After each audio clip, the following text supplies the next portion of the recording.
Hi guys, welcome to our virtual tasting. My name's Will Dredge from Red Edge, and I've been helping my dad Peter Dredge out up at the vineyard for the past 2 years and loving it.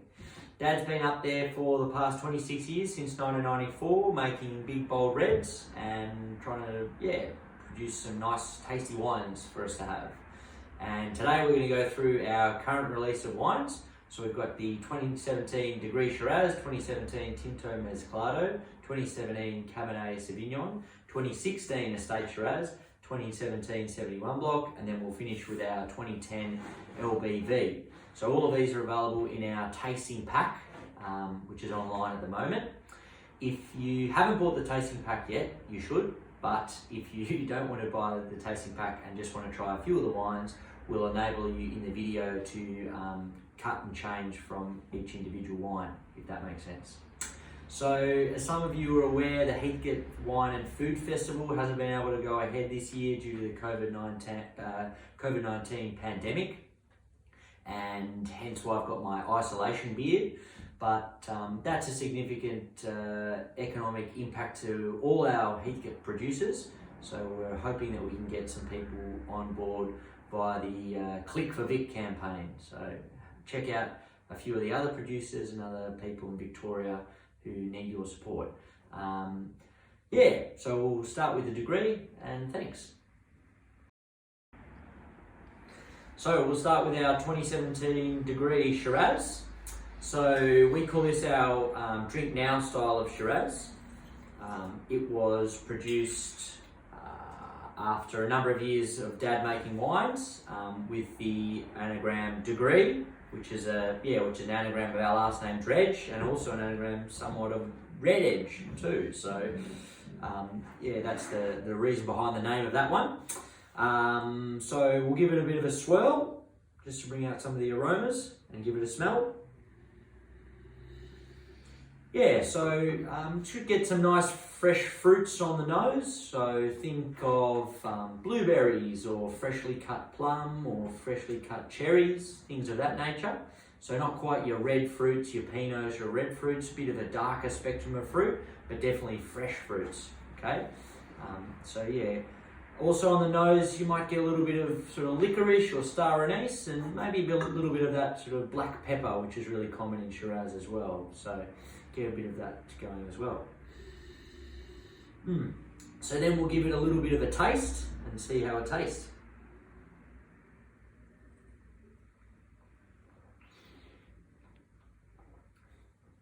So on the palate, you get those nice fresh fruits again, and the natural acidity in it, which comes from the fact that we've co-fermented it with 5% Riesling and added a little bit of Mourvedre into it as well. Just helps sort of soften out that palate, taking away those sort of grippier tannins.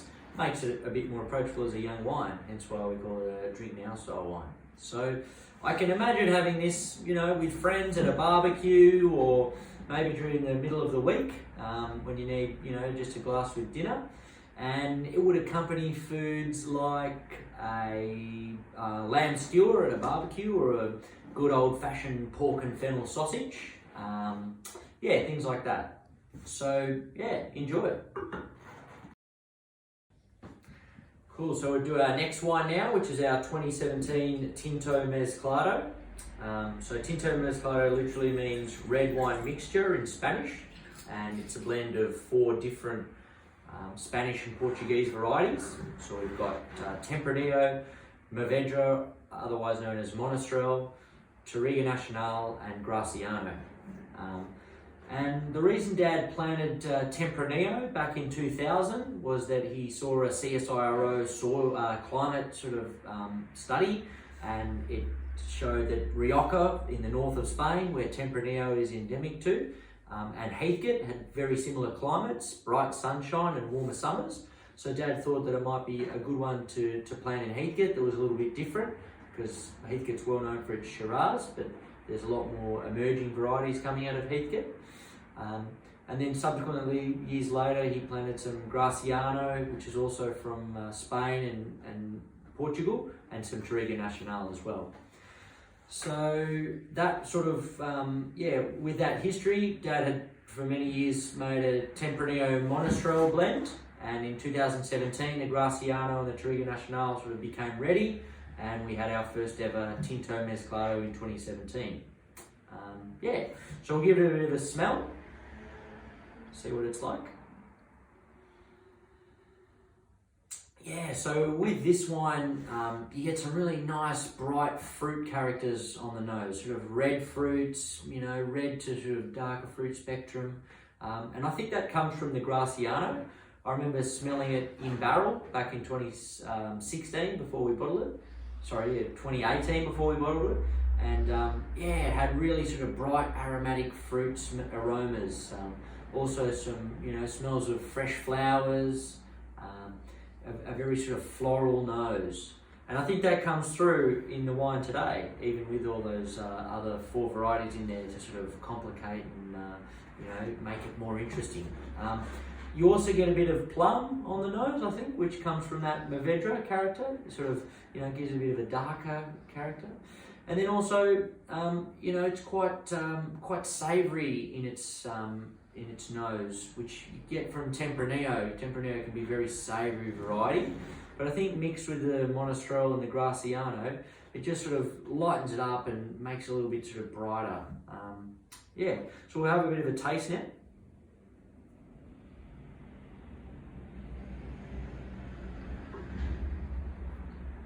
Yeah, so on the palate, it's definitely got some more of those Tempranillo style characters, a bit more savoury, really good food wine. You know, you get a little bit more of that flavour coming out when you have it with some, you know, fat or protein, which is very much in that Spanish and, you know, Italian sort of Mediterranean style with their wines. But you also get some nice bright fruit characters coming through from the Graciano. But yeah, you get that Tempranillo sort of tomato or saffron or freshly cut chili sort of character as well. So a lot of things going on, makes it a bit interesting. And yeah, I mentioned that you can have it with some food. So, you know, it'd be great with sort of some Mediterranean dishes like paella or some pasta, or even some more Middle Eastern dishes, you know, spiced Moroccan meats, or even something from the subcontinent, maybe sort of a mild type Indian chili with, you know, tomato and things like that. So a really interesting wine, quite unique, and would match well with a lot of different dishes. So yeah, cheers. Okay, so we'll move on to our next wine now, which is our 2017 Cabernet. Ah, poor old Cabernet. It's definitely a wine that has probably fallen out of favour in the last 5-10 years or so. And I think that's because the market's palate's changed a little bit. People are wanting a little bit of a sort of fresher and lighter style. And traditionally, Cabernet from Coonawarra, the Barossa, McLaren Vale have been really big and ripe and tannic wines. And so people are wanting a little bit more of an approachable wine. And I think Heathcote is well suited to deliver that, because you know, in Heathcote we get a diurnal character at night during summer. So it's, by that I mean it's hot during the day, but it cools down at night. And that aids in acidity retention, making the wine a bit more approachable as a younger wine. So yeah, I think it's a really good wine for people to try if you've gone off Cab. Give Cab another go. Try a Heathcote Cab. So we'll have a bit of a smell now. Yeah, and I think with our Cab, it's a wine that you know, it might do well with a few good swirls in the glass, or maybe even decanting it. Or it's something that you could do where you have a glass or two one night, put the lid on and pop it away, and have another glass the next night, and see how it's evolved over that day. Cabernet's got, you know, lots of tannin and flavour compounds and stuff, so it's not going to fall apart overnight. Some wines do, but it's something to have a bit of a go at and experiment and see how wines change as they get a bit more oxygen over the day. So yeah, I think that our Cabernet would benefit from a bit of an experiment like that. But I still get some nice characters on the nose. So yeah, we get a little bit of that really fresh black currant character, which is typical of Cabernet as a variety. And we don't get those really herbaceous green characters, but there are some of those earthy eucalypt type characters as well as that freshly cut blackberry character as well. So yeah, a really nice sort of aromatic nose that's a little bit different, and we'll have a bit of a taste.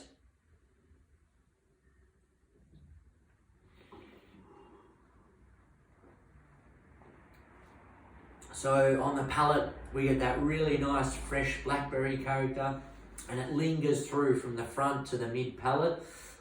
Sometimes Cabernet can lack a little bit in the mid palate. Ours has a nice sort of length to it. And it finishes with some really fine grain attenuated tannins. You know, they're not too grippy, but they're grippy enough that they, you know, leave you with a little sort of lingering taste of the wine on the back palate.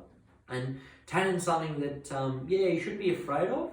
You might have just had a wine that's, you know, too tannic for you, but it's something to look into, tannin and tannin profile. They're really interesting. And Cabernet is a variety that's got lots of tannin, and it's just the way that it's being treated in the winery that can sort of make it more or less approachable. And yeah, I think ours is drinking well. So yeah, in terms of food pairings, you know, Cabernet and lamb go hand in hand. So lamb roast, you get that, you know, eucalypt, minty character coming through with a cab, which goes really well with lamb. So yeah, something to enjoy on maybe a Sunday night. Cheers. Okay, so moving on to our 2016 Estate Shiraz. So the Estate label has been the original label, and it's been going since Dad first made his commercial quantity back in 1996. And yeah, it's our representation of the Heat Terroir. So you get some of those nice sort of, you know, earthy Cambrian characters coming through with that nice rich ripe fruit character as well. Yeah. And the reason we've got a 2016 and not a sort of 2017 wine is that we've been fortunate enough to be able to have our own cool room where we can cellar a lot of our wines. And, you know, in Italy and Spain, a wine to be considered a reserve or a Grand Reserve wine has to spend up to 2 years in bottle before it can be released. So this wine was bottled in 2018.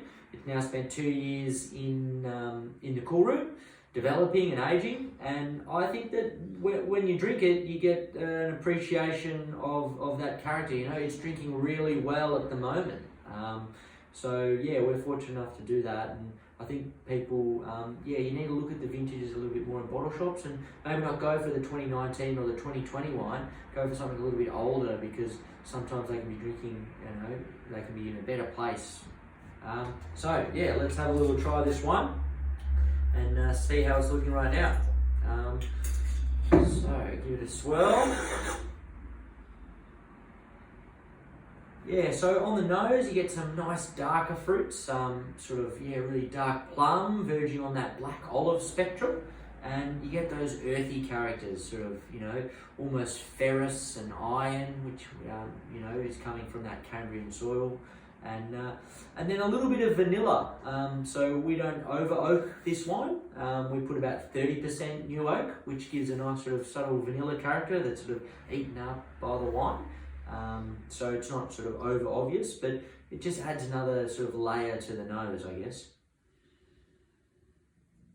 Yeah, and we'll give it a bit of a taste now.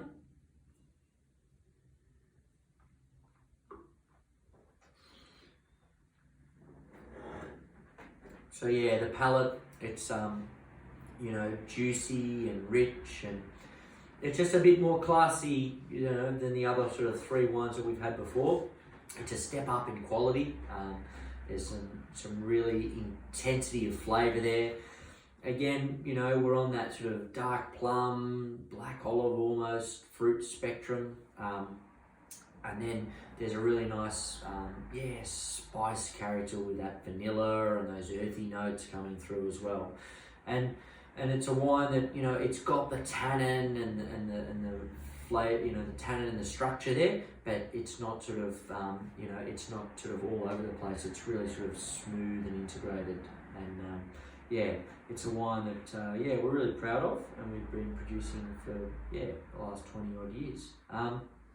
In terms of food matching, it'd go great with just sort of cheese and crackers, with a bunch of friends talking just about wine, or it'd go well with a beef roast or something of that nature. Something with a bit of sort of body and flavour to it to match the wine. So enjoy it. All right, so moving on to our 2017 71 block. So this wine is our flagship wine. It's a wine that's made from vines planted back in 1971. So they're the oldest living vines in Heathcote, planted by a German soil scientist called Vern Wertmann back in the 1971. And the vines have been on the planet for 50 years, so they're older than me. They've seen all sorts of conditions, whether it be droughts or floods or fires. They've lived through it all. So there's a lot of history in these vines. And their root systems are so extensive, they've been dry grown for all these years. They've never been watered other than the first few years of their life. So they've had to battle through the conditions and dig down for water and nutrients. And as a result, year on year, they produce the best fruit, thick skins full of beautiful flavours, really great berries every year on year. So it's a wine we're truly proud of, and it represents sort of, what we've been trying to do for all these years. Let's have a little smell and see how the 17 vintage is looking. I have to say, so the old man has talked about the 17 vintage as being one of his best ever. It had all the things that we wanted out of a vintage, which is a nice even ripening period. So that means that, we didn't get huge spikes in weather. We didn't get sort of 40, 45 degree days, 3 or 4 times. We got sort of even ripening of 30 degrees. And so what that meant was we could have a really good balance between flavour, acidity, and tannin structure. And so this wine is one that we're really proud of in the last sort of 20 years or so. So we'll give it a good smell. It's a wine that really should be decanted. So I encourage everyone to do that before tasting. And on the nose, it's got sort of really dark fruits, that black olive and dark plum again, with a really sort of nice oaky character as well. You've got that sort of really sort of oaky, vanilla, hazelnut, woody character coming through on the wine. It gets 100% brand new oak, but it just sucks it up because it's just, so dark and so brooding in its style. And then, there's some real deep spice to it as well. It's a wine that has some lovely spice characters. So cloves and star anise. There's a few layers to wine back here. It's a wine that it needs some appreciation and some time to think about. So I have a little taste.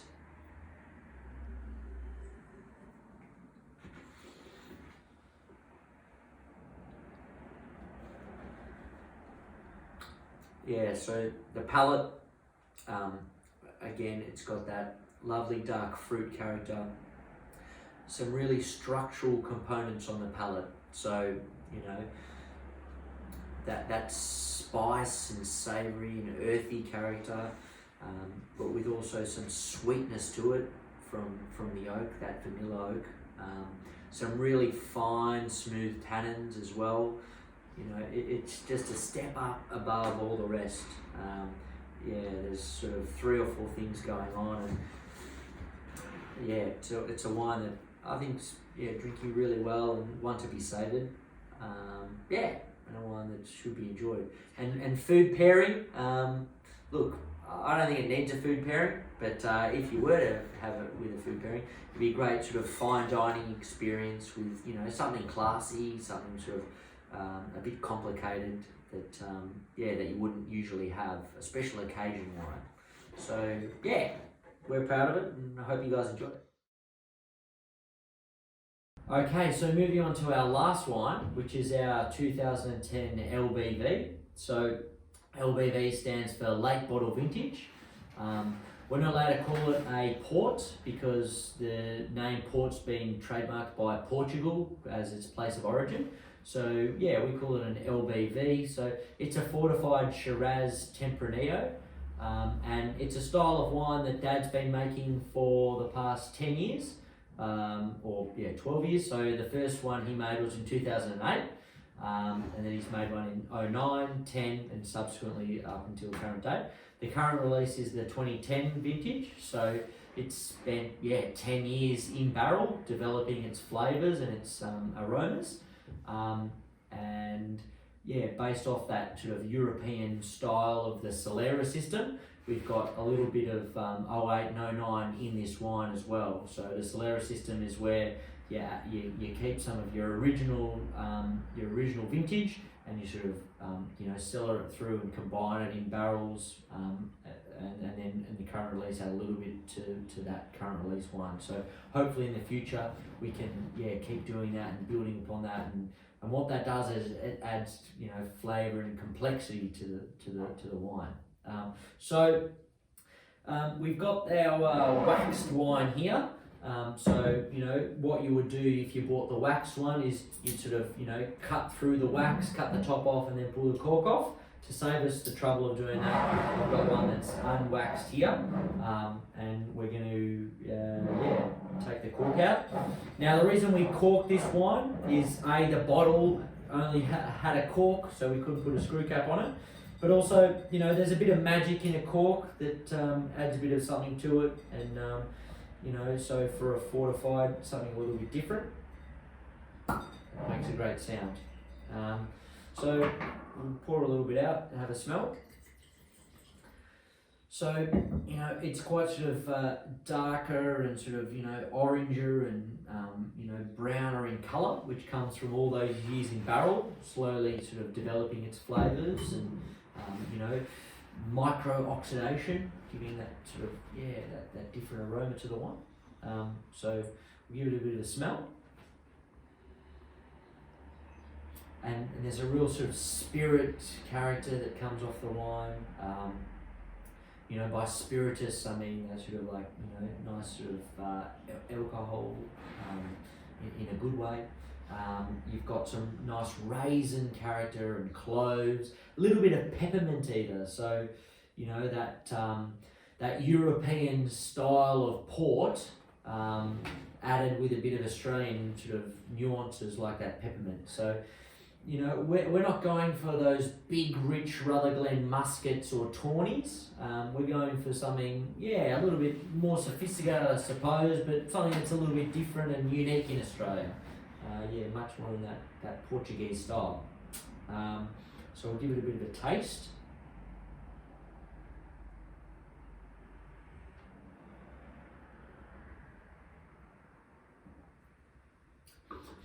And it's got some really nice sweetness. There's a lovely sort of ethereal character to the back palate. Maybe even a bit of hazelnut or licorice. Again, it's got that clove and peppermint character that comes through on the back. So it's a bit of an Australian twist on a European style. With the wine, so you can have a glass after dinner with dessert or instead of dessert, and you can pop the cork back in, and that will last like that for up to 3 weeks. It's a style that's not afraid of a bit of oxygen, because it's been exposed to micro-oxidation for so long. So it's one that can be savoured. The way we sort of make it is we harvest the grapes at their optimal level. We then foot stomp it, whole stem, crush it, and we partially ferment it, and then we add brandy spirit, which stops fermentation, leaves a bit of natural residual grape sugar, and gives that nice sweetness to it. And yeah, so that's how we make it, and yeah, it's a good style. Now, I better go have a nap because I've tried all these wines, but thank you so much for listening to our video, and hopefully this will inspire you, if you haven't already, to buy the virtual tasting pack or buy any of our wines and see what we think about them.